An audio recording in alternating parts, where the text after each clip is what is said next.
Artificial love, we just make it up, 'cause reality will never be good enough. And even if it was, we just mess it up, 'cause we already lost. Hello everyone, my name is Shivam Upadhyay, student of King's George Medical University Lucknow 2022 batch. तो अभी जो भी मैंने previous 4 videos डाली थी उसमें मैंने physics, chemistry, biology और नर्सिंग एप्टीट्यूड को डिस्क्राइब किया था कि कौन कौन से उसके टॉपिक इंपॉर्टेंट है, यूनिट्स कौन कौन से इंपॉर्टेंट है, चैप्टर्स कौन कौन से इंपॉर्टेंट है, और जो भी प्रीवियस ईयर में मतलब क्वेश्चंस आए हैं किस तरह के आए हैं, क्या उनका पैटर्न क्या था। ठीक है, तो मैंने सबको 1 बाय 1 डिस्क्राइब किया था। तो उसी सीरीज़ में मैं अभी बात करने वाला हूँ इंग्लिश के बारे में। ठीक है, तो जो भी सीनेट का एग्ज़ाम आपका होने वाला है उसमें किस तरह के क्वेश्चंस आए थे प्रीवियस ईयर जो मैंने एग्ज़ाम दिया था, और क्या क्या क्वेश्चंस अब तक मतलब आ चुके हैं, तो उन सबको मैं 1 बाय 1 डिस्कस करूँगा।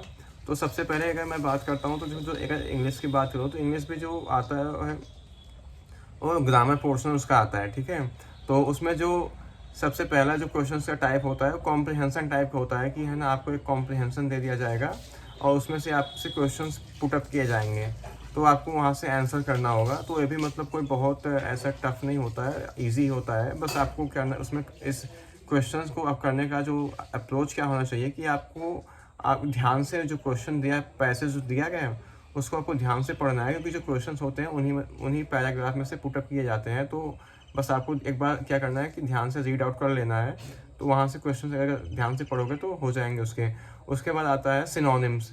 ठीक है, तो कुछ ऐसे 2-3 क्वेश्चन सिनोनिम्स के होते हैं, एंटोनिम्स के होते हैं। तो यहाँ पे मतलब आपको जो भी मतलब होंगे क्वेश्चंस उनको सिनोनिम्स और एंटोनिम्स को लिखना होगा। तो ये भी मतलब थोड़ा इसके लिए आपको अपनी जो ग्रामर है उसको अच्छी करनी पड़ेगी, थोड़ा प्रैक्टिस की ज़रूरत उसमें होती है कि आपके पास जो है वर्ड का जो कलेक्शन है वो काफ़ी अच्छा होना चाहिए। उसके बाद बात करते हैं स्पेलिंग करेक्शन की। ठीक है, तो 4 ऐसे स्पेलिंग करेक्ट जो दी होंगे उसमें गलत रहेगी एक, उसमें से आपको या फिर 4 सही है उसमें 1 गलत है, या फिर 4 गलत है 1 सही है, तो उसको पहचानना होता है। तो इसके लिए भी आपको अच्छी प्रैक्टिस की ज़रूरत पड़ती है, उसके लिए अच्छे से पढ़ना पड़ेगा जो भी। और उसके बाद एक होता है सेंटेंस कंप्लीशन का। ठीक है, तो मतलब एक सेंटेंस दिया जाएगा उसमें बीच में जैसे इज़, एम, आर क्या लगाना है। ठीक है, तो इस तरह के क्वेश्चंस आते हैं, तो अभी मतलब ईजी होता है, कोई बहुत मतलब टफ नहीं होता, लेकिन हाँ उसके लिए आपको एक बार ध्यान से पढ़ना पड़ेगा जो ग्रामर पोर्शन है। और उसके बाद जैसे आते हैं फिर कुछ ऐसे एक्टिव पैसिव वॉइस भी आते हैं। ठीक है, पिछली बार एक क्वेश्चन आया था एक्टिव पैसिव वॉइस का, तो उसके लिए भी आपको मतलब अपनी ग्रामर जो है अच्छी करनी पड़ेगी। बिना ग्रामर के अच्छी है ना इन क्वेश्चंस नहीं होते हैं। इसके लिए आप जो है देखो बुक कहीं कोई बहुत मतलब ज़्यादा मत पढ़ो, अभी इतना भी टाइम नहीं है, लेकिन हाँ अगर इंग्लिश ग्रामर की लूसेंट की बुक कोई है आपके पास तो उसको आप प्रेफर कर सकते हो, क्योंकि उसमें जो उसका जो मतलब कंटेंट है और जो भी उसमें मतलब दी गए हैं, जो भी क्वेश्चंस दिए हैं वो काफ़ी स्टैंडर्ड लेवल के होते हैं और अच्छे होते हैं, वहीं से क्वेश्चंस पुट अप होते हैं।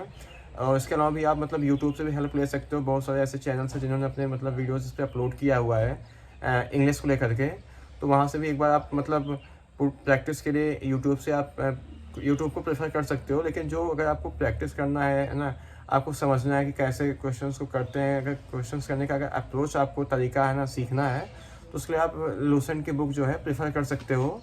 नो डाउट काफ़ी अच्छी बुक होती है।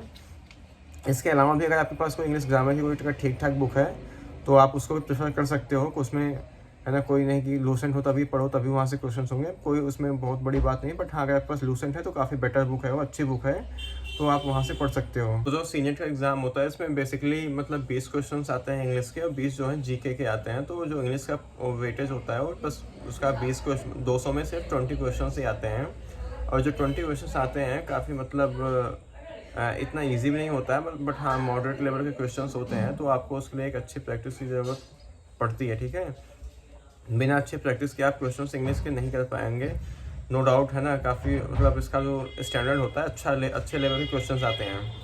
तो जो भी मैंने बातें बताई आपको उसको ध्यान में रखते हुए करना है। अभी जैसा कि जो टाइम है काफ़ी आपके पास कम बचा हुआ है, तो लेकिन तब भी फिर भी इतना टाइम है कि आप इसमें अपनी जो ग्रामर है वो अच्छी कर सकते हो और क्वेश्चंस आपसे सॉल्व हो जाएंगे, नो डाउट।